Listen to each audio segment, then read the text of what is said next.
इस यज्ञ के ब्रह्मा पद पर चितौरी आदरणीय श्री महेंद्र शास्त्री जी और बहुत ही आदरणीय हमारे आर्य समाज के प्रधान श्री भरतभूषण जी, मंत्री जी, इस आर्य समाज के समस्त अधिकारी और जिनसे बहुत ही सुंदर आपने भजनों का रसास्वादन किया, जो सारे देश में भ्रमण करती हैं, ऐसी हमारी बहन संतोष जी और बहुत सुंदर ढोलक पर साथ दे रहे हैं सुभाष जी। समस्त धर्म प्रेमी बंधुओं, वंदनीय मातृशक्ति, बहुत सुंदर ढंग से आपने ये किया और इसके बाद में ये सत्संग का कार्यक्रम चल रहा है। मकर संक्रांति के उपलक्ष्य में सबको बहुत बहुत शुभकामनाएं, बहुत बहुत बधाई। आइए थोड़ी सी चर्चा, क्योंकि कहते हैं कि हमारे जीवन में अगर हम सत्संग में कहीं जाते हैं तो वहां से भी हमें कुछ मिलता है, कुसंग में जाते हैं तो वहां से भी कुछ ना कुछ प्राप्त जरूर होता है। और सत्संग में जाते हैं तो क्या होता है कि कोई ना कोई अच्छाई हमारे जीवन में ऐसी आ जाती है जो हमारे जीवन को बदल देती है। और अगर कोई कुसंग में जाए तो वहां से भी कुछ प्राप्त होता है। और वहां से प्राप्त क्या होता है, कहते हैं कोई ना कोई बुराई व्यक्ति के पल्ले ऐसी पड़ जाती है कि जो उसके जीवन को निरर्थक बना देती है, वो किसी काम का नहीं होता। इसलिए प्रयास रहे कि हम कुसंग से बचकर के सत्संग में जितना भी हो सके जाएं और अपने जीवन को पवित्र बनाएं, क्योंकि छोटी छोटी बातों से हमारा जीवन पवित्र बनता है। लोग तो कहते हैं ना, छोटी मोटी बातें छोड़ो, क्या रखा पर क्या है, कोई बात अभी छोड़ो छोटी मोटी बात में। अब तो लोग कहते ही कुछ घर में भी कोई गलती हो जाती है, बोले बड़े शहर में छोटे छोटे हादसे होते रहते हैं, कौन पूछता है। लेकिन छोटी सी बात से व्यक्ति बहुत ऊपर पहुंच जाता है। हम जितने महान पुरुषों को देखते हैं, एक महर्षि दयानंद ने अमीचंद को एक छोटी सी तो बात कही थी, कोई ज्यादा बड़ा उपदेश दिया था क्या कि अमीचंद हो तो हीरे लेकिन कीचड़ में पड़े। बस छोटी सी बात थी कि जीवन बदल गया। रामायण को देखते हैं, रामायण काल में राज तिलक होने वाला है, लेकिन महाराज राम को जब पता चला कि महाराज दशरथ दरबार में नहीं आए और महल में गए, जाकर के देखा तो महाराज दशरथ जमीन पर लेटे हुए। केकई से पूछा कि माता जी, ये पिताजी को अचानक हो क्या गया? उधर राज तिलक की तैयारी हो गई, यहाँ जमीन पर लेटे हुए, क्या हुआ? केकई ने कहा, बेटा इनको तो कुछ नहीं हुआ, मैंने अपने दो वरदान मांग लिए और एक में तुम्हें वनवास और दूसरे में भरत को राज मांगा है। और ये जो तुम्हारे पिताजी है ना, ये दुखी होकर के इसलिए जमीन पर लेट रहे हैं कि कहीं तुम इनकी आज्ञा मानने से इनकार ना कर दो, बन जाने से इनकार ना कर दो। राम ने कहा, माता मुझे तो कोई ऐसा दिन याद नहीं जो मैंने पिताजी की आज्ञा का उल्लंघन किया हो, फिर पिताजी ने ऐसा सोच कैसे लिया मेरे विषय में? और ये कोई मैं एहसान नहीं कर रहा हूँ, ये तो संतान का सौभाग्य होता है कि वो अपने माता पिता की आज्ञा का पालन कर ले। और राम ने यूं कह दिया कि सुन जननी सोई सुत बड़ भागी, पितु और मात वचन अनुरागी। जो संतान माता पिता की आज्ञा का पालन करती है, वो उसका बहुत बड़ा सौभाग्य होता है। लेकिन बंधुओं, इतनी सी बात, छोटी सी बात थी कहने में, अगर राम इस बात की जगह यूं कह देते कि मुझे नहीं पता वरदान कब लिए थे, किसके सामने लिए थे, मेरा कोई लेना देना नहीं वरदानों से, और फिर कोई बात नहीं, राज नहीं देना चाहते चलेगा, लेकिन वन वन में कहीं नहीं जा रहा हूं मैं, मेरा तो मुझे हिस्सा दे दो, अपना कमाऊंगा, खाऊंगा, आराम करूंगा, है ना?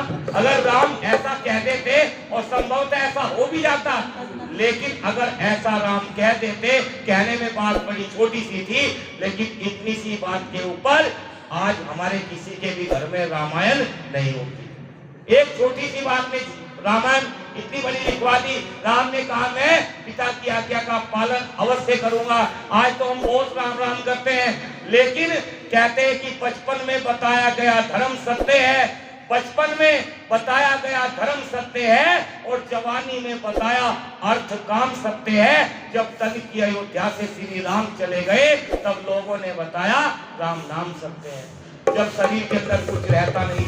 लेकिन राम ने कहा माता मैं पिता की आज्ञा का पालन अवश्य करूंगा, लेकिन बस एक इजाजत चाहता हूँ, एक विनती आपसे, निवेदन है क्या कि जो बड़ी माता है कौशल्या, एक बार उनसे आशीर्वाद ले लूं। मैं वचन देता हूं कि उसके बाद ये आपका बेटा राम आपको अयोध्या में दिखाई नहीं देगा। और क्या कहते हैं कि कैकई से श्री राम,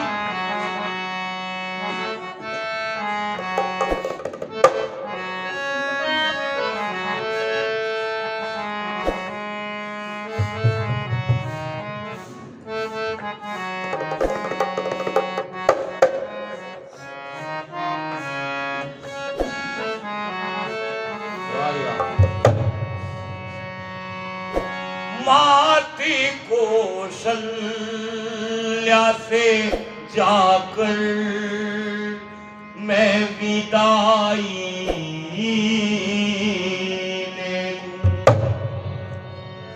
समझ में तो आ रहा ना आपको? माइक बनाया सही हो रहा नहीं। माती कौशल्या से जाकर मैं विदाई ले लूं। फिर ये घर और नगर छोड़ चला जाऊंगा। मौत कौशल्या से जाकर मैं विदाई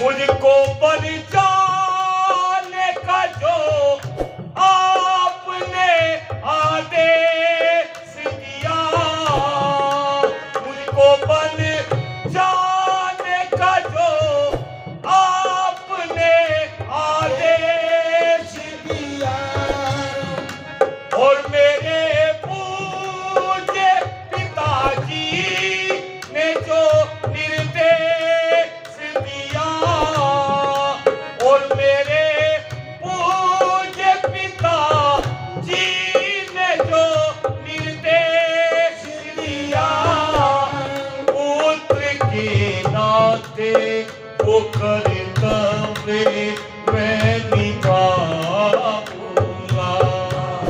पुत्र के नाते वो कर्तव्य मैं निभाऊंगा। फिर ये घड़ी और नगरी छोड़ चला जाऊंगा। मात कौशल्या से जाकर मैं विदाई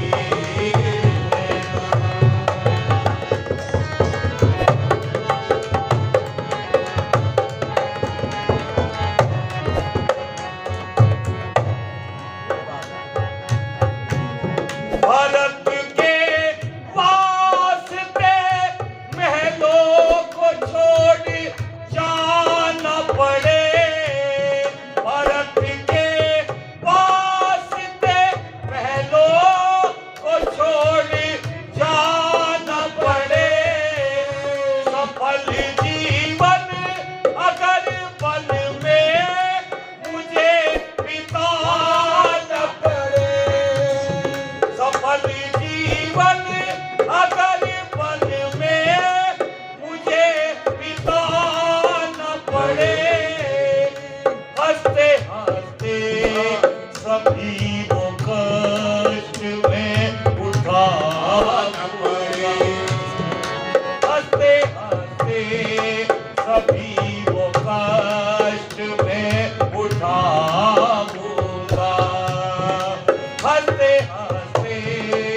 कभी वो कष्ट में उठाऊंगा।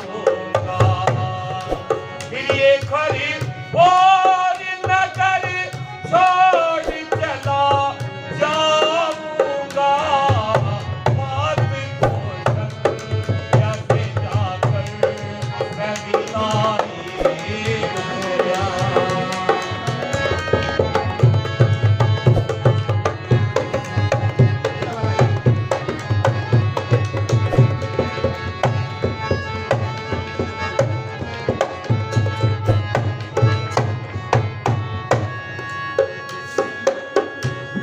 धर्म के वास्ते जीवन को बिताया वन में।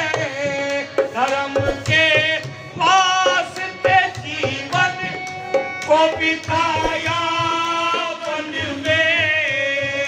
ओम के जाप को करते रहे वो नित्य मन में।